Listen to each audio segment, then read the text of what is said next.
ದೊಡ್ಡವರ ವಿಷಯ ನನಗೇನ್ ಗೊತ್ತು. ಪವರ್ ಶೇರಿಂಗ್ ವಿಚಾರವಾಗಿ ಸಚಿವ ಮಹದೇವಪ್ಪ ಅವರು ಗರಂ ಆಗಿದ್ದಾರೆ. ಡೆಡ್ ಲೈನ್ ಇದ್ರೆ ನನಗೆ ಹೇಗೆ ಗೊತ್ತಾಗುತ್ತೆ ಅನ್ನೋದು ಅವರ ಪ್ರಶ್ನೆ. ಯಾಕಂದ್ರೆ ಅದೆಲ್ಲ 1 to 1 ಯಾರ್ಯಾರ ಬಳಿ ಮಾತಾಡಬೇಕು ಅಷ್ಟೇ ಗೊತ್ತಿರೋ ವಿಷಯ. ಸಿಎಂ ಅಧ್ಯಕ್ಷರು ಹೈಕಮಾಂಡ್ಗೆ ಗೊತ್ತಿರುವ ವಿಷಯ ನನಗೆ ಗೊತ್ತಿಲ್ಲ.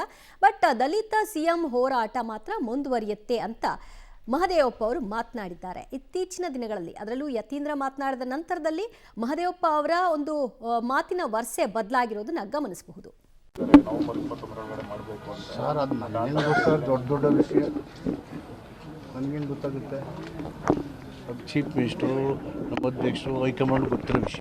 ನವೆಂಬರ್ 21 ಮಾಡಬೇಕು ಅಂತ ಸರ್, ಅದು ನನಗೇನು ಗೊತ್ತಾ, ದೊಡ್ಡ ವಿಷಯ ನನಗೇನು ಗೊತ್ತಾಗುತ್ತೆ. ಅದು ಚೀಫ್ ಮಿನಿಸ್ಟರು, ನಮ್ಮ ಅಧ್ಯಕ್ಷರು, ಹೈಕಮಾಂಡ್ ಗೊತ್ತಿರೋ ವಿಷಯ. ನವೆಂಬರ್ 21 ಮಾಡಬೇಕು ಅಂತ ಸರ್, ಅದು ನನಗೇನು ಗೊತ್ತಾ, ದೊಡ್ಡ ವಿಷಯ ನನಗೇನು ಗೊತ್ತಾಗುತ್ತೆ. ಅದು ಚೀಫ್ ಮಿನಿಸ್ಟರು, ನಮ್ಮ ಅಧ್ಯಕ್ಷರು, ಹೈಕಮಾಂಡ್ ಗೊತ್ತಿರೋ ವಿಷಯ.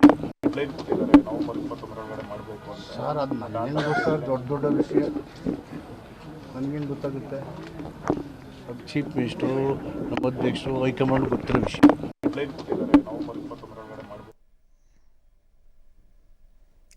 ಹೌದು, ದೊಡ್ಡವ್ರ ವಿಷಯ ಯಾರಿಗೂ ಗೊತ್ತಾಗಲ್ಲ. ಅದು ಹೈಕಮಾಂಡ್ ಯಾರ ಜೊತೆಗೆ ಮಾತಾಡುತ್ತೆ ಅವರಿಗೆ ಗೊತ್ತಿರುವಂಥ ವಿಷಯ, ಇದು ವಾಸ್ತವ.